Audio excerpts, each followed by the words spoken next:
Dear students, तो आज से मैं अपने इस चैनल में एक और नई सीरीज़ को लेके आया हूं जो कि हमारे कंप्यूटर एमसीक्यू क्वेश्चन को लेके रहेगी। इससे पहले जितने भी मैंने अपने पास वीडियो बनाई है वो हमारी रहती है एजुकेशन के रिगार्डिंग। तो मैं एमसीक्यूज़ को एक इम्पॉर्टेंट एमसीक्यूज़ लेके आया हूं और इस सीरीज़ में बहुत सारे क्वेश्चन हम कवर करेंगे जो कि हमारे आगामी आने वाले परीक्षाओं के लिए बहुत इंपॉर्टेंट रहेंगे।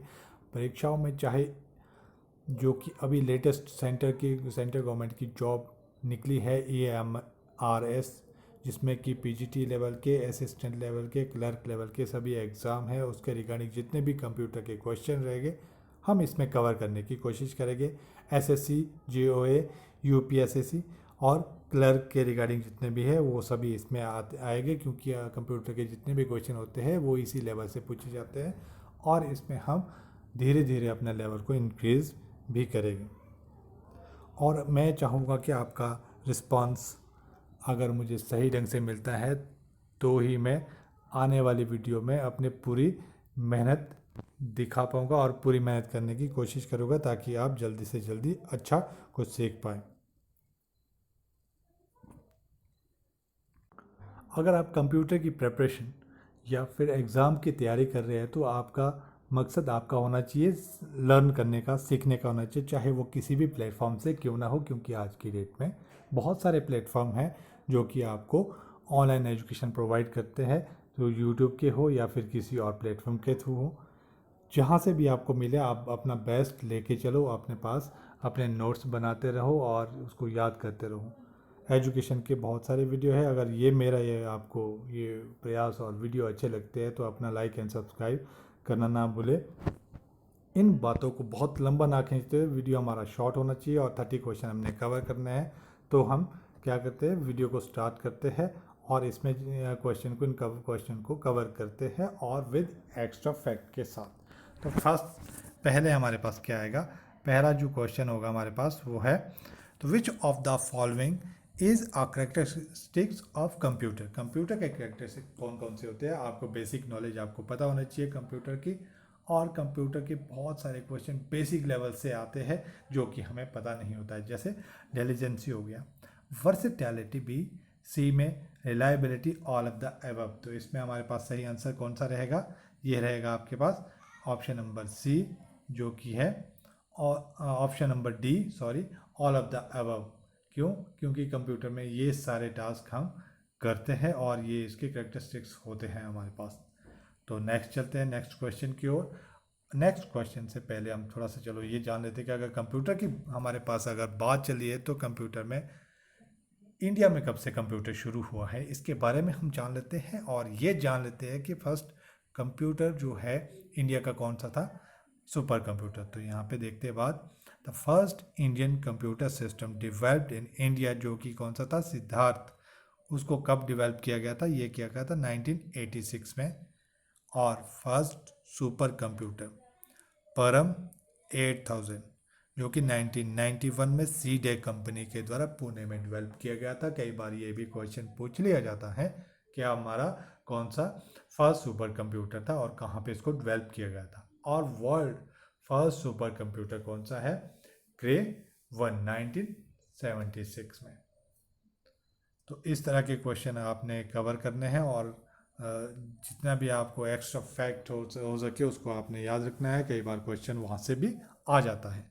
तो सेकंड क्वेश्चन की ओर चलते हैं, the faulty input to lead faulty result. अगर आपने गलत कुछ दिया है तो आपको रिजल्ट भी गलत ही आएगा। इट इज़ नोन एज, क्या होता है इसको, intelligence, versatility, GIGO, none of the above. तो इसका सही आंसर कौन सा रहेगा हमारे पास, ये होता है GIGO। दैट मीन्स क्या होती है इसकी फुल फॉर्म, ये भी पूछ ली जाती है कई बार। तो गार्बेज इन गार्बेज आउट।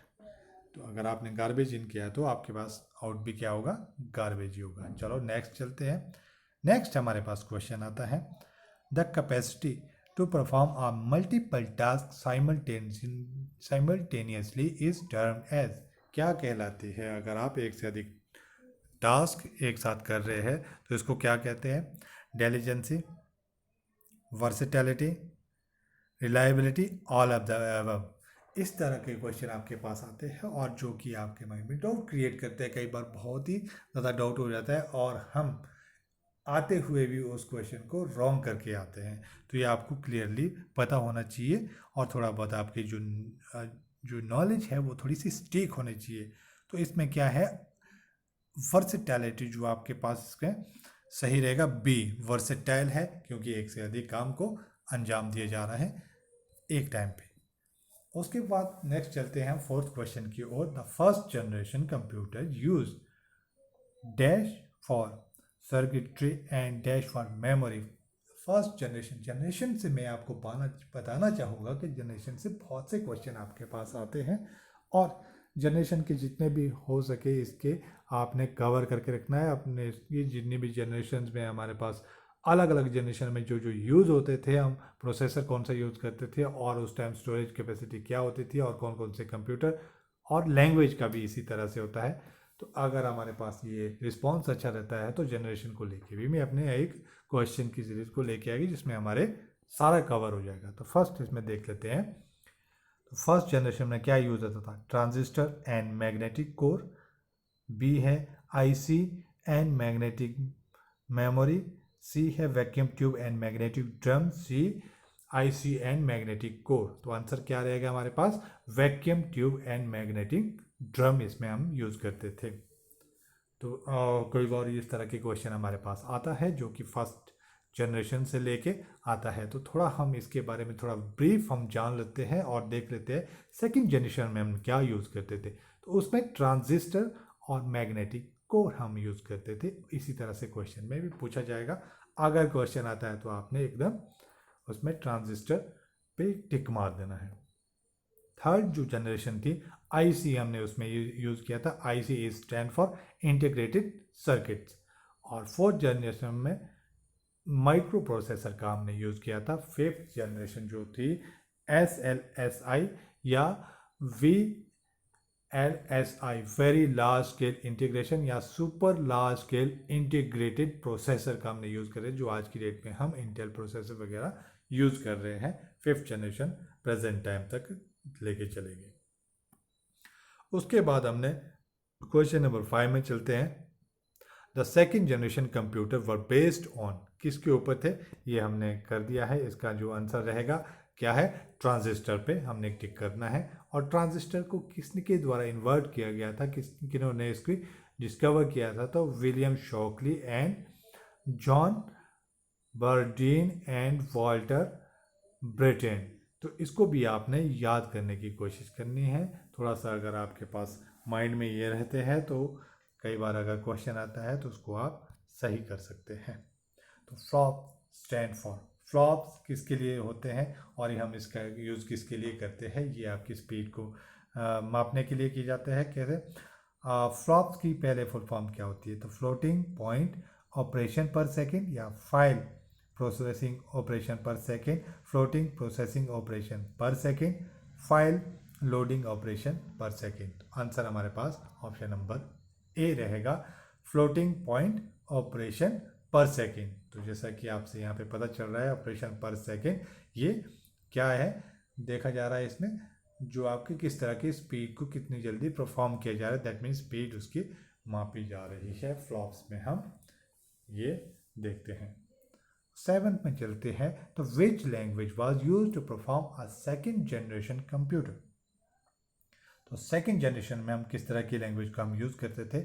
अगर हम बात करते हैं फर्स्ट जनरेशन में, तो फर्स्ट जनरेशन में जो है कौन सी लैंग्वेज होती थी, उसको बोलते थे कंप्यूटर लैंग्वेज, जो कि आपके पास मशीन लैंग्वेज में आती थी। अब यहाँ पे हमारे पास क्या रहेगा, ये है ए में binary coded language, assembly language या मशीन लैंग्वेज। डी है नन ऑफ द अबव। तो इस तरह का अगर क्वेश्चन आता है आपके पास तो आपने क्या करना है, ऑप्शन नंबर बी में जाना है, जो कि है आपके पास असेंबली लैंग्वेज। चलो आगे चलते हैं। EDSAC एडसेक कंप्यूटर जो है ये आपके बहुत पहले के कंप्यूटर है। एडसेक और एडवेक EDVAC ये दोनों कंप्यूटर बहुत पहले हैं, आपके फर्स्ट जनरेशन में हम बात कर सकते हैं। तो इसकी जो फुल फॉर्म है वो क्या रहेगी, electronic delay storage automatic computer, electronic disc create storage automatic computer, electronic delay series automatic computer, electronic disc create storage automatic computer. तो हमारे पास इसका आंसर जो रहेगा ऑप्शन नंबर 8 क्वेश्चन का ऑप्शन नंबर ए जो है electronic delay storage automatic computer, EDSE is stand for electronic delay storage automatic computer. तो इसी तरह से हम क्वेश्चन को करते जाएंगे और आपने एक या दो बार इसको अगर आप रिपीट करते तो आपको बार बार लिखने या इसको याद करने की ज़रूरत नहीं है कि आपके माइंड में ये छप जाएंगे। और अगर आपके पास एग्ज़ाम में आते हैं तो आप क्या होगा कि आपके माइंड एकदम स्ट्राइक करेगा और आप ठीक करके आ जाएंगे। तो इस तरह से आपने क्वेश्चन करने हैं। आगे आने वाले और भी दूसरी वीडियो में और अच्छे से क्वेश्चन को मैं कवर करने की कोशिश करूँगा। तो जो ये है आपका first computer with storage capacity, कौन सा, EDSAC जो है फर्स्ट कंप्यूटर था जिसमें कि स्टोरेज का यूज़ किया गया था। इस तरह से भी पूछ लिया जा सकता है आपको पास, कौन सा, कि what is the name of the computer which is a first computer in word for the storage capacity. तो इस तरह से क्वेश्चन आ सकता है। तो कौन सा है, एड चेक आपने देख लेना है। 9th में चलते हैं। The instruction and data can be stored in a computer memory of a computer for automatically directing the flow of operation. Automatic जो डायरेक्ट करता है ऑपरेशन के फ्लो को, इट इज़ कॉल्ड, उसको क्या कहते हैं, ऑब्जेक्टिव प्रोग्रामिंग, स्टोर्ड प्रोग्रामिंग या बोथ A एंड B। तो ये हमारे पास कौन सा रहेगा, ऑप्शन नंबर बी रहेगा, स्टोर्ड प्रोग्रामिंग, जो पहले से स्टोर होके रखते हैं, जिसकी की बूटिंग होती है जब हम कंप्यूटर सिस्टम को ऑन कर रहे होते हैं, जिससे कि हमारे पास प्लेटफॉर्म तैयार होता है ताकि हम अपने नेक्स्ट अलग ऑपरेशन को कर सके कंप्यूटर के ऊपर। 10 में चलते हैं।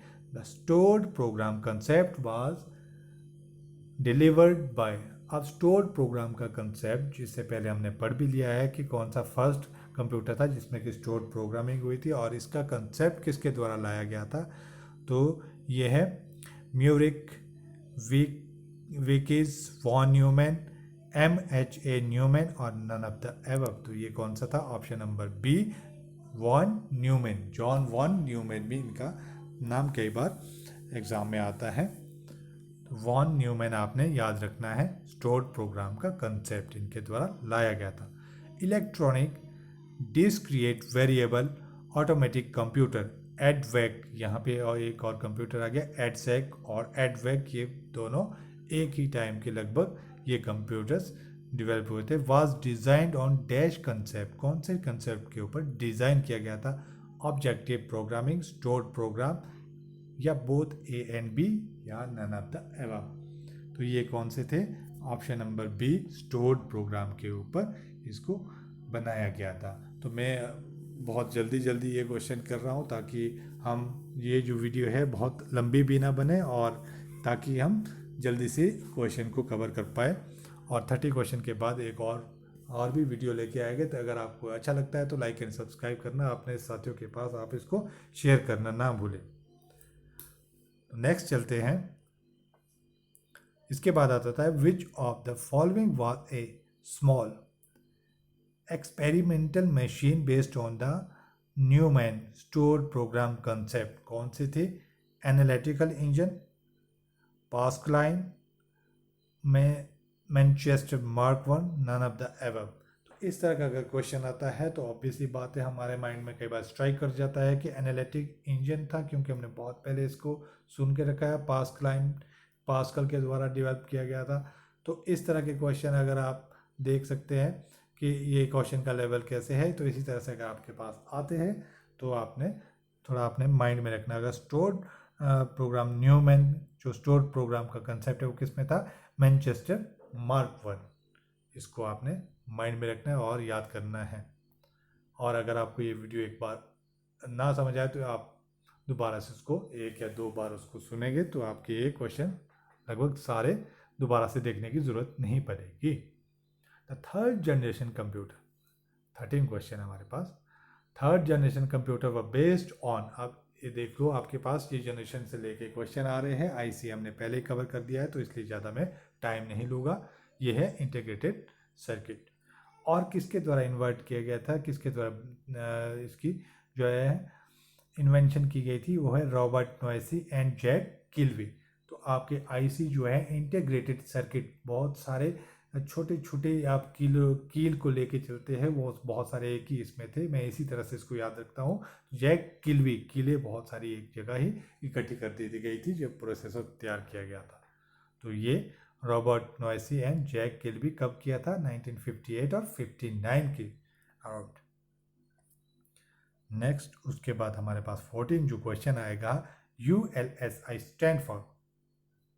ULSI की क्या होती है फुल फॉर्म, ये आप देख लो। It's answer is that the ultra large scale integration. ULSI आपने याद रखना है, अल्ट्रा लार्ज स्केल इंटीग्रेशन। तो ये आपके जो जनरेशन ऑफ कंप्यूटर में हमारे आते हैं, ये 4th जनरेशन में इसका यूज़ हुआ था, VLSI और ULSI जो आपके प्रोसेसर्स हैं। उसके बाद हम चलते हैं नेक्स्ट 15 में।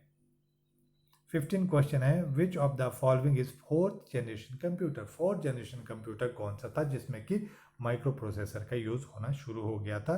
तो आंसर कौन सा, इंटेल 4004, बी है IBM 360 और सी में IBM 1401 या नन ऑफ द अबव। तो आपके माइंड में ये बात ज़रूर रहेगी कि जो है IBM के द्वारा सबसे पहले कंप्यूटर को लाया गया था मार्केट में।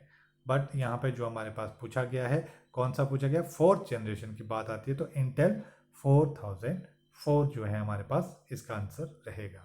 नेक्स्ट क्वेश्चन पे चलते हैं, IC is made of. IC जो होते हैं आपके कहाँ यूज़ हो रहे थे, 3rd जनरेशन में, किसके बने होते हैं, ये है ऑप्शन नंबर सी, ट्रांजिस्टर के हमारे पास आईसी बने होते हैं। इसको आपने रिमेंबर रखना, याद रखना, आईसी हमेशा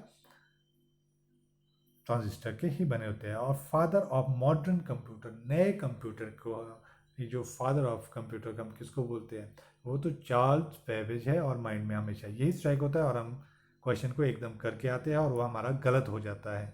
बट मॉडर्न कंप्यूटर के बारे में यहाँ पूछा गया है, तो कौन से है, बी में देखो एलन ट्यूरिंग, या सी में ट्रेड हॉप, या नन ऑफ द अबव। तो हमारे पास ये कौन सा है, ऑप्शन नंबर बी रहेगा इसका सही, वो है एलन ट्यूरिंग। तो इसको याद करने के लिए, अपने माइंड में स्ट्राइक करने के लिए हम देख सकते हैं कि फादर ऑफ मॉडर्न कंप्यूटर, जिसने कंप्यूटर सिस्टम को मॉडर्न की ओर धकेला था, टर्न किया था, वो है एलन ट्यूरिंग। तो टर्न कर दिया था इन्होंने जो हमारे टेक्नोलॉजी को है एक तरह का। तो इसी तरह से भी हम याद रख सकते हैं, अपने माइंड में एक बार बैठ गया तो कंप्यूटर जैसे ही हमारे पास एग्ज़ाम में आता है, एग्ज़ाम में एकदम स्ट्राइक हो जाता है और हम एकदम सही करके आते हैं।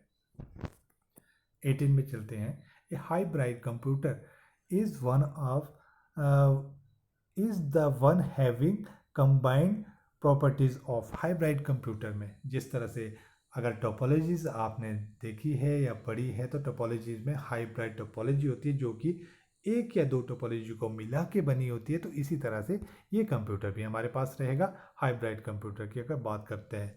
बट उससे पहले इसके बारे में हम जो 17th क्वेश्चन था उसका ये देख लेते हैं कि फादर ऑफ कंप्यूटर, देखो मैंने बोला था चार्ल्स बेबेज है, और इन्होंने क्या डेवलप किया गया था, डिफरेंशियल इंजन इन्होंने डेवलप किया था। ये भी कई बार पूछ लिया जाता है कि चार्ल्स बेबेज के द्वारा जो तैयार की गई मशीन थी वो कौन सी थी, डिफरेंशियल इंजन। चलो अब नेक्स्ट चलते हैं, जिसका हमने बात कर रहे थे हाइब्रिड कंप्यूटर की। तो उसमें कौन सा, माइक्रो कंप्यूटर और मिनी कंप्यूटर आएंगे, बी मिनी और सुपर कंप्यूटर, सी मेन फ्रेम और सुपर कंप्यूटर, या डी एनालॉग और डिजिटल कंप्यूटर। तो हमारे पास कौन से आएंगे, ऑप्शन नंबर डी एनालॉग और डिजिटल कंप्यूटर। जैसे कि आपको पता है कि हमारा कंप्यूटर सिस्टम कौन सी लैंग्वेज समझता है, तो डिजिटल लैंग्वेज होती है, और हमारे पास दूसरी कौन सी होती है, एनालॉग जो फ्रिक्वेंसी होती है। तो ये दोनों का जो मिला जुला होगा उसको हाइब्रिड कंप्यूटर हम बोलते हैं।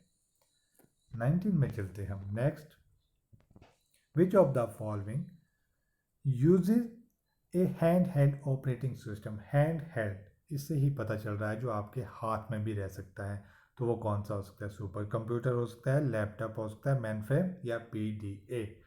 तो ये हमारे पास कौन सा, ऑप्शन नंबर डी रहेगा, जिसकी की फुल फॉर्म क्या है, पर्सनल डिजिटल असिस्टेंट, जिसको कि हम पाल्म कंप्यूटर भी बोल सकते हैं। हैंड हेल्ड ऑपरेटिंग सिस्टम कौन सा रहेगा, PDA, personal digital assistant. Okay, next चलते हैं 20 में। A dash terminal can display image as well as text. तो इमेज और टेक्स्ट दोनों को कौन डिस्प्ले कर सकता है? वो है टेक्स्ट, डम्प, ग्राफिकल या नन ऑफ द अबव। तो इसमें हमारे पास क्या आएगा? ग्राफिकल। जो ग्राफिकल में हम दोनों को आराम से इमेज और टेक्स्ट के रूप में दिखा सकते हैं। और 21 क्वेश्चन में चलते हैं। The word length of micro computer. Micro computer की word length in the range between, किसके बिटवीन होती है? जो रेंज होती है वर्ड की वो होती है 8 and 16 bit, 8 and 21 bit, 8 and 24 bit, 8 and 32 bit.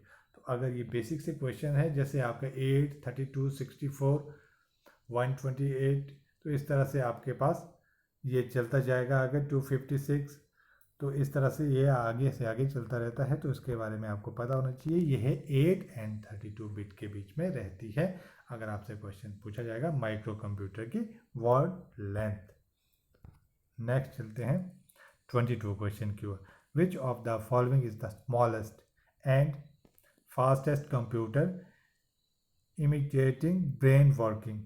तो एक छोटा कंप्यूटर जो कि ब्रेन की तरह काम करता है, तो स्मॉलेस्ट और फास्टेस्ट कौन सा है? Super computer, quantum computer, mainframe computer या पीडी? कौन सा है? पीडी। ये आपका जो हाँ यहाँ पे क्वेश्चन आ रहा है, ये आ रहा है पीडी। ए यहाँ पे मिसप्रिंट हो गया, ए यहाँ पे रह गया क्योंकि हमने पीछे भी पढ़ दिया है कि पीडीए जो आपका है कंप्यूटर सिस्टम कौन सा है? हम उसको बोल सकते हैं हैंड हेल्ड ऑपरेटिंग सिस्टम की बात जब चल रही थी। तो यहाँ पे जो सही आंसर रहेगा ये कौन सा है? सुपर कंप्यूटर की ओर नहीं जाना क्योंकि ये बड़े होते हैं, तो वो है क्वांटम कंप्यूटर की यहाँ पे बात चलेगी। नेक्स्ट हम चलते हैं 23 में। A dash terminal does not process और स्टोर डाटा। कौन सा ऐसा है जो डाटा को स्टोर और प्रोसेस नहीं कर सकता? तो ऑप्शन नंबर हम यहाँ पे ए करेंगे क्योंकि डम्प टर्मिनल जो है हमारे पास डाटा को स्टोर एंड प्रोसेस नहीं कर सकता। उसके बाद चलते हैं। The user generally applies dash to access mainframe और सुपर कंप्यूटर को एसेस या चलाने के लिए, उसका यूज़ करने के लिए हम किन टर्मिनल का यूज़ करते हैं? तो वो कौन से? नोड, टर्मिनल एंड डेस्कटॉप होते हैं। वो होते हैं हमारे पास टर्मिनल्स का यूज़ करते हैं इनको एसेस करने के लिए। 25 में चल देखते हैं। तो desktop and personal computer are also known as. Desktop और पर्सनल कंप्यूटर को हम क्या कहते हैं? Super computer, quantum computer, mainframe computer या माइक्रो कंप्यूटर। तो डेस्कटॉप कंप्यूटर आपको जैसे पता है क्या ये क्या कौन से होते? हम क्या डेस्कटॉप कंप्यूटर आपको पता है और आपके जो पर्सनली आप यूज़ करते हैं, तो इसको ये कौन से इसमें आते हैं आपके पास? ये आते हैं हमारे पास माइक्रो कंप्यूटर के अंदर। छोटे कंप्यूटर जैसे लैपटॉप वगैरह दूसरे ये सारी कंप्यूटर इसी के अंदर आते हैं। पाल्म कंप्यूटर भी हम बात कर सकते हैं। तो ये सारी चीज़ें इसी के अंदर आती है। आई होप को आपको मेरे द्वारा ये बनाए गए क्वेश्चन की सीरीज़ अच्छी लगी होगी और आप अपना बस अपना सपोर्ट या फिर सपोर्ट देने की जगह देना चाहते हैं तो आप लाइक एंड सब्सक्राइब करिए। और नेक्स्ट टाइम अगर ये इसका रिस्पांस थोड़ा अच्छा आता है तो मैं और भी अधिक और अच्छी वीडियो लाने की कोशिश करेंगे। और नेक्स्ट टाइम हम चैप्टर या एक तरह के हम बोल सकते हैं कंसेप्ट वाइज अपने क्वेश्चन को लेके आएंगे। एक जैसे हमने इंटरनेट का कोई पर्टिकुलर सेशन के ऊपर बना के हम उसके MCQ क्वेश्चन लेके आएंगे, थोड़े से उसके इम्पॉर्टेंट फैक्ट भी जान लेंगे साथ में। उसके बाद ये चलते हैं माइक्रो कंप्यूटर जो है किसके द्वारा, इन्वेंटर कौन है? E.H. एडवर्ड रॉबर्ट जो है माइक्रो कंप्यूटर इसके इन्वेंटर हैं। उसके बाद चलते हैं 26 में। Graphical terminals are divided in 2 types. Graphical को 2 भागों में डिवाइड करते हैं, टेक्स्ट और dumb and intelligent, vector mode and raster mode और none of the above. Option number C हमारे पास यहाँ पे रहेगा, वेक्टर मोड और raster mode.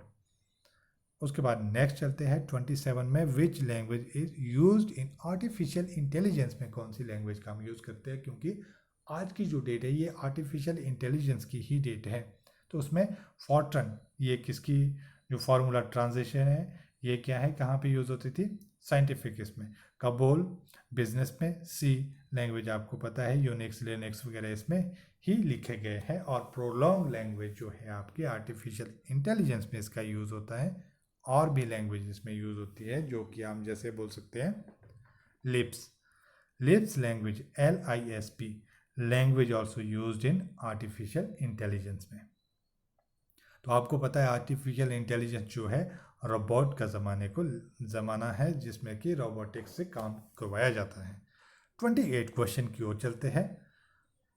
Who coined the term artificial intelligence, देखो यहाँ पे यही बात आ रही है, हम आर्टिफिशियल इंटेलिजेंस की बात कर रहे हैं तो किसके द्वारा ये टर्म दी गई थी, चार्ल्स बेबेज के द्वारा और एलन ट्यूरिंग के द्वारा, ये हमने कवर कर दिया है, वॉन न्यूमैन के द्वारा और जॉन मैकार्थी के द्वारा। तो ऑप्शन नंबर जो है ABCD में अगर बात करते हैं यहाँ पे 1 2 3 4 में यहाँ पे बना दिया गया है मेरे द्वारा, तो आई होप आपको इससे कोई डिस्टर्बेंस नहीं होगी। ये आपका option number D, that means 4th level का जॉन मैकार्थी के द्वारा ये आर्टिफिशियल इंटेलिजेंस की टर्म यूज़ की गई थी। क्लियर है। और 29 क्वेश्चन में हम चलते हैं, तो 4th generation computer were based on, ये हमने पहले ही क्वेश्चन बड़ी अच्छी तरह से कवर भी कर दिया है, इसमें कौन से थे, माइक्रो प्रोसेसर का हमने यूज़ किया था, ठीक है, 4th जनरेशन में। और लास्ट एंड 30th क्वेश्चन की ओर चलते हैं, और उम्मीद ये है कि आपको ये क्वेश्चन अच्छे लगे होंगे और हमने काफ़ी जल्दी से भी इसको कवर करने की कोशिश की है। क्वेश्चन पे चलते हैं, तो which language is directly understood by the computer without translation program, तो आपके जैसे कंपाइलर इंटरप्रेटर जो हमारे कंप्यूटर के सिस्टम के साथ हर एक लैंग्वेज के अपने होते हैं, तो वो इसीलिए यही काम करते हैं कि आपका कंप्यूटर सिस्टम जो है जो लैंग्वेज समझता है उसको उसमें इंटरप्रेट करते हैं। तो ये कौन सा, basic, assembly language, machine language या सी लैंग्वेज, तो हमारे पास जो directly understood by the computer is that machine language. तो आई होप आपको ये सभी जितने भी क्वेश्चन हमने किए हैं अच्छे से कवर्ड हुए हैं, बस आपने लाइक एंड सब्सक्राइब कर देना है। नेक्स्ट आपके पास अच्छी सी वीडियो लेके मैं जल्दी ही आऊँगा। Thanks for watching the video.